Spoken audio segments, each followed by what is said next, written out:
আসসালামু আলাইকুম, আমি নাইমুল হোসেন নাইম। আজকে এই উপস্থাপনায় আমি মুক্তিযুদ্ধ ভিত্তিক দুটি গুরুত্বপূর্ণ সাহিত্য ও চিত্রকর্ম নাসিরউদ্দিন ইউসুফের গেরিলা এবং হুমায়ুন আহমেদের আগুনের পরশমণি নিয়ে বিশ্লেষণ করব।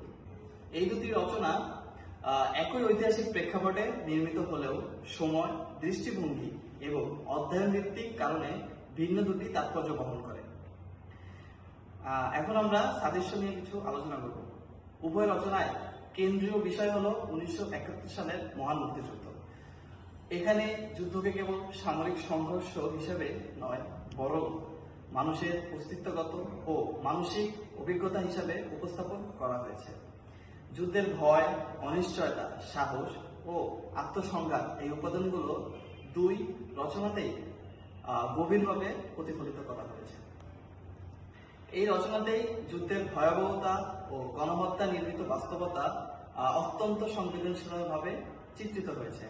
এখানে গণহত্যার কোনো বিমূর্ত সংখ্যা নয়, বরং ব্যক্তিগত ক্ষতি ও মানসিক ট্রমার প্রতীক। এছাড়াও উভয় রচনাতেই প্রতিশোধের চেয়ে ন্যায় বিচারের ধারণা অধিক গুরুত্ব পেয়েছে, যা জাতিগত চেতনাকে প্রতিফলিত করে। সামগ্রিকভাবে মূল্যায়ন করে দেখা যায়, গেরিলা ও আগুনের পরশমণি উভয় রচনায় মুক্তিযুদ্ধের ভিন্ন স্তরে বিশ্লেষণ করেছে। গেরিলা যুদ্ধের পরবর্তী নৈতিক সংকট ও বিচারহীনতার প্রশ্নকে সামনে এনে ইতিহাসের অসমাপ্ত অধ্যায়গুলোর প্রতি দৃষ্টি আকর্ষণ করে। আগুনের পরশমণি যুদ্ধকালীন মানবিক টানাপোড়া, ভয় ও অস্তিত্বের সংকটে গভীরভাবে উপস্থাপন করে, যা মুক্তিযুদ্ধে মানসিক বাস্তবতা স্পষ্ট করে তোলে। পরবর্তী স্লাইডগুলো মেহজাবিন সিরাজ শিফা উপস্থাপন করবে।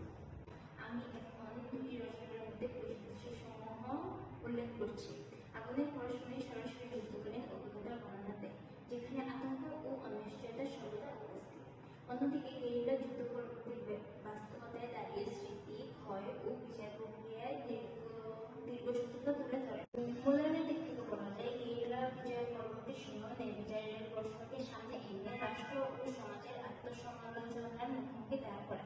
অপরদিকে আগুনের পরশমণি মুক্তিযুদ্ধের মানবিক ও দার্শনিক দিক উপস্থাপন করে, যেখানে বেঁচে থাকা নিজেই এক ধরনের প্রতিরোধ। পরিশেষে বলা যায়, এই দুটি রচনা পরস্পরের পরিপূরক। একটি আমাদের যুদ্ধের বাস্তব অভিজ্ঞতার গভীরে নিয়ে যায়, অন্যটি সেই যুদ্ধের দীর্ঘস্থায়ী প্রভাব বিশ্লেষণ করে।